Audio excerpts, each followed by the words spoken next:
Is the recent green day in crypto just a trap, or are we actually going higher now? China announced more tariffs on the US, but price hasn't moved. Is the worst finally over? This is your Altcoin Buzz News.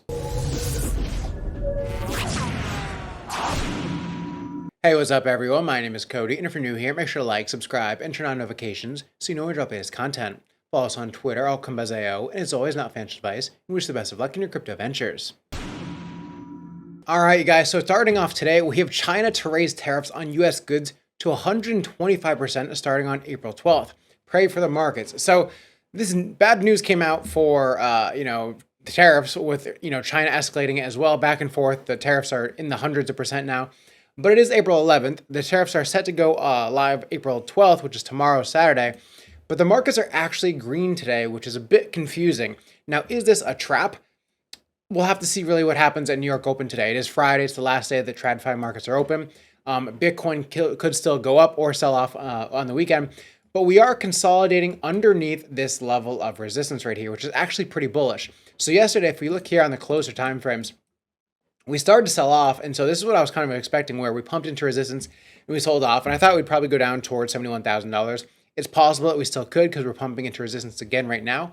But the fact that we have held is kind of bullish right now. I do want to see us hold above this level, break above this level here between $82,000 and $84,000. If we can break above here and then reclaim this and hold this on a daily time frame at least, then I'll be a lot more bullish and a lot more convinced that we are going higher. But as of right now, this does look bullish that we're consolidating underneath this level of resistance. However, we could still sell off greatly at New York Open. This could just continue lower. And this will be just like a very big top wick. So we'll have to see today, because this news isn't very great. We have Trump, we have, the Chinese government saying, hey, we're going to, now tax 125%, and the US government probably something similar. So this is like a US versus China war. So it's not really good, but the news seems to maybe be fading, or it's, people are believing, or maybe people are believing that, the worst is kind of over and this will somehow get negotiated. So they want a position right now, and they just think, $79,000 to $80,000 is a good buy. We're really gonna have to see. I think this is very possible that it could be a trap. This could be a trap where, going into New York Open, we pump and then we sell off heavily in New York Open. That's another possibility, but I'm just kind of lining out the different options right now. But if we close above this level at $84,000, I do think we go higher towards at least this level around $92,000-ish, this next big level of resistance up here. So if we close above there, that's what I'm looking for. We also have Mario Nafal saying, China to the US, we don't need you, we never did. So China's president, Xi, just broke his silence on the US trade wars mess, making it crystal clear Beijing is not begging and definitely not blinking. For over 70 years, China's development has relied on self-reliance and hard work, never handouts from others, and is not afraid of any unjust suppression. Regardless of how the external environment changes, China will remain confident, stay focused, and concentrate on managing its own affairs well. He called trade wars unwinnable, but made it clear China's not folding, no matter how hot it gets. So, not great news from China. We're still waiting to see what the resolution is of that. But the markets, the markets haven't sold off quite yet. We'll have to see what happens at New York Open. Then Anthony Pompliano says this about Bitcoin hitting all-time highs in 2025. And so if you look at this and you say, okay, the stock market is coming down, yes, but I personally believe we will have stock all-time highs and Bitcoin all-time highs before the end of 2025. Wow. And so people are like fearful, but guess what's going to happen? The Fed has to cut. I'm not predicting that they're going to do an emergency rate cut, but I think the odds of an emergency rate cut have significantly increased over the last 4 days. And Miles Dozier says the biggest rallies for Bitcoin and risk assets happened during QE or quantitative easing. We managed to pump massively off the back of the cycle theory, plus regulatory tailwinds, but the big bull run will only happen once easing is back. So quantitative easing was happening all throughout COVID, which is why Bitcoin went from $3,000 at the beginning of COVID all the way to $69,000. We had quantitative easing. The day that, it was announced that quantitative tightening is starting is when Bitcoin topped back in November 2021. And ever since then, it came down. But we've had regulatory tailwinds and cycle theory, all of that bring us back up. But if we were also in the cycle with quantitative easing, then Bitcoin could go a lot higher. So I do agree with Miles. If we do get that later this year, if we get a little bit more easing and there's money printer goes burr again, then we will go much, much higher. And I think 250K is definitely possible still. But we have to have all those things line up. And then we have Cointelegraph saying, latest, the real estate firm Janover bought its first $4.6 million worth of Sol as part of its new treasury strategy. I'll say this is probably a good price to be getting Solana at. It's a great price, but kind of crazy. A real estate firm is buying Solana, so interesting. Then we have Look On Chain saying FTX/Alameda unlocked under 186,000 Sol, worth $21.5 million 1 month later. So if you remember, we had a huge unlock of billions just back in March, and then now there's another 21.5 million a month later. And I like what this guy says, the Jor dude. He says every month they unlock Sol like it's a loot box, except the only prize is more selling pressure and trauma, which is honestly an amazing comment by this Jor dude. So yeah, Solana's a bit honestly, it's actually looking decent today, but it's still a bit troubling. We have pumped back into the underside retest of this level here, so we're underneath support, just like Bitcoin, just consolidating underneath the lows, or so, consolidating underneath support, which is actually pretty bullish. So it actually does look decent, but we still need to break above this level to even start to be bullish again for Solana. So 125 at the minimum on a daily close. You need Solana to be above this level to really get bullish before we head back up to these levels again. As of right now, it's still an underside retest, and it's very possible it comes back down here towards $87. But overall, for that real estate firm, probably getting Solana around $100, probably good long-term buy. Just where we are right now, I still think we could go a little bit lower if this is a bit of a crypto trap. Then moving on, we have Crypto R Us, and Cardano founder Charles Hoskinson thinks Bitcoin will reach 250K by this year or next. So Hoskinson has said this. No, I think Bitcoin will be over 250,000 by the end of this year or next year. What's going to drive that, do you think? What'll happen is that the tariff stuff will be a dud, and then people will realize that the world is willing to negotiate, and it's really just U.S. versus China, and a lot of people will side with us, some people side with China. The markets will stabilize a little bit, and they'll get used to the new normal. We also have Kenny saying, breaking news, Cardano founder Charles Hoskinson confirms the midnight airdrop will reach 37 million people, including XRP holders. So between XRP and Cardano, we're seeing a lot of partnerships form, and I think the XRP and Cardano army kind of merging into one. We also have Tap Tools saying, Justin, you can now send and receive ADA using just a Google account, no seed phrase required. Thanks to ZK Fold's new smart wallet, any Gmail address can act as a self-custody Cardano wallet. This is honestly the thing that I like the most, about crypto. These kind of cool things, like being able to send crypto to just someone with a Gmail account. You should be able to do that. That's the kind of new innovation that I really like out of this. And so the fact that you can do that is pretty sweet now. You don't need to teach your grandma how to set up a seed phrase wallet and send her Cardano. You can now just send it to her Gmail.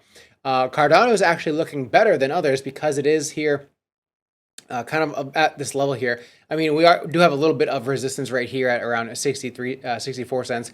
But Cardano does look pretty good. It sold off less so than others like Solana. So Cardano looking decent. If we can kind of reclaim this level, if we can come back above 65 cents, something like this will start to get a little bit of traction, but there's another level of resistance right above it. So really we want Cardano to blast through here. And once it comes back above 74-ish cents, that's when we can really start to get excited about Cardano again. So that's where I'll be looking for Cardano. Right now, not looking to do too much because it is also possible that we come back down here to this next level of support around 46 cents. So we're gonna have to wait on that for Cardano, see what happens over the weekend.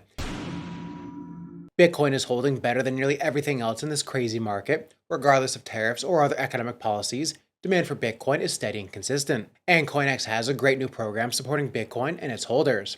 They're one of the best exchanges you haven't heard of. CoinEx has an extensive launch pool program for new tokens, and this campaign supports Bitcoin, their native token set, and a newer token for Bitcoin staking called Baby from Babylon Labs. From now through the end of the day on Tuesday, April 15th, if you lock set tokens or Bitcoin on CoinEx, you can earn part of a 400,000 Baby prize pool. Babylon Labs is self-custodial Bitcoin staking. I know staking sounds weird in this context, since Bitcoin is a proof-of-work network. What this does is help you earn on your Bitcoin, while Bitcoin security helps validate other networks. It's a way to earn on what would be a passive investment otherwise. The prize pool is split with 240,000 Baby going into the set token pool, and the other 160,000 Baby going into the Bitcoin pool. So take advantage of CoinEx mining to get the quality alts like Baby and earn some more rewards. Start today by setting up your account on CoinEx and earn your part of this 400,000 Baby prize pool with the link down below.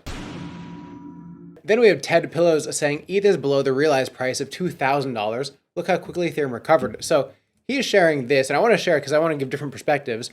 I'm not very bullish on Ethereum right now, And he shares this, Ethereum's realized price by accumulating addresses. So right now, most Ethereum holders are underwater because the realized price is $2,000.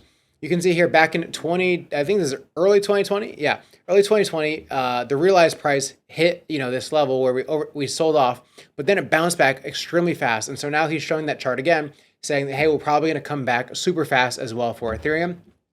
I will say, I do think this time is a bit different with, how Ethereum has performed this cycle, whereas Ethereum was the main asset last cycle. NFTs were on Ethereum. Now everything is on Solana. So if this was more so Solana, I think would be more relevant this cycle. Whereas Ethereum, we don't have the NFT craze that really drove a lot of the Ethereum gains from that last cycle. So I don't think it's going to come back quite as fast as this. I think we still do go higher for Ethereum, but I don't know if we bounce back just as quickly as this. So I wanted to give his perspective. But then we have Look on Chain saying the Ethereum Foundation just transferred out another 1,000 ETH for $1.53 million for grants. The Ethereum Foundation is basically always selling their Ethereum. We also have another Ethereum OG starts dumping ETH after 3 years of dormancy. He sold just under 8,000 ETH for $11.8 million at $14.79 over the past 2 hours, and still holds 30,000 ETH for $45.7 million. At the same time, we have an Ethereum whale who sold over 10,000 ETH worth $16.86 million after 2 years of dormancy. The whale received the ETH in 2016 when it was only $8. So he is still up massively, but just imagine he held this ETH from 2016. He saw it go to almost $5,000. Then he saw it go to $4,000 again this cycle. And now at 15.76, he's sold his Ethereum because he's just tired of it. That's kind of crazy. I mean, obviously still huge gains, millions and millions of dollars, but it's kind of crazy. A lot of OG whales are now starting to look at Ethereum as it's underneath $2,000 and they're starting to sell. And then we have Not Telling saying Apollo Global Management, a $600 billion asset under management private equity firm, invested in Plume 3 days ago. This is a very big deal. Why? Plume is the third crypto investment they made in the last 3 years. What was the first? Sui. That Sui investment they made in September 2022 made them a ton of money, and now they're buying Plume, and it's their only RWA investment. Apollo didn't become one of the biggest asset managers in the world for making bad decisions. They saw the value of Sui in 2022, and now they see the value of Plume in 2025. He also says here, when the market is boring, stack the strongest projects. Despite the market volatility, Plume is up 35% in the last 90 days and 53% relative to Bitcoin in the last 90 days. Why is Plume showing such tremendous strength? First of all, Binance invested in Plume and chose them as their RWA pick. Second of all, the mainnet launch is weeks away, where straight out of the gate we'll see billions in dollars in TVL. And third of all, they're partnering up with new crypto giants almost every single day. Lastly, Binance and Coinbase listings are imminent, and smart money has been accumulating. Plume is by far the best position to explode when QT ends. So Plume has been actually doing pretty decent recently, I will say, though. It's starting to sell off today. So we have these main levels of support. Now, I will say just a few days ago, on April 7th, we were at 13 cents and we went all the way up here to around 17 cents. Now, the fact that we have broken through this level of support here today isn't super bullish. We don't want to be just going through these levels of support that easily. So the fact that it didn't hold, not super bullish, but we'll still give it time to maybe close above the day. I would like to see this start to hold above this level and head back up to this next level of support. But it's such a new chart. It's such a new coin that the chart's not that very old, so you don't have that much data right now. If we go to the 4-hour chart, it's rejecting here at this resistance. So it looks like it's very possible. It was a trap where we broke above, but now the wick is above here, so it's actually looking like it's going to head back lower right now. So Plume is probably one that needs a little bit more time to accumulate. The chart isn't that old. The coin isn't that old, so we still need a little bit more work to do on Plume. But if we want to be bullish on this and we actually want to buy it, you want to wait for it to, hold above this level here around 16.7. Likewise, I think if we come back down here and make some kind of lower high, if you did want Plume, anywhere around here, probably 13 is probably pretty decent for Plume. But that would coincide with Bitcoin also going down and selling off as well. So yeah, that is it right now. We are just pretty much hovering at resistance, just sitting at resistance right now for Bitcoin. We'll have to see. I'm sure a lot of big moves will happen at New York Open with the stock market and everything related to China, US, tariffs, all of that. But other than that, I hope you guys enjoyed the video, and I'll see you on Monday.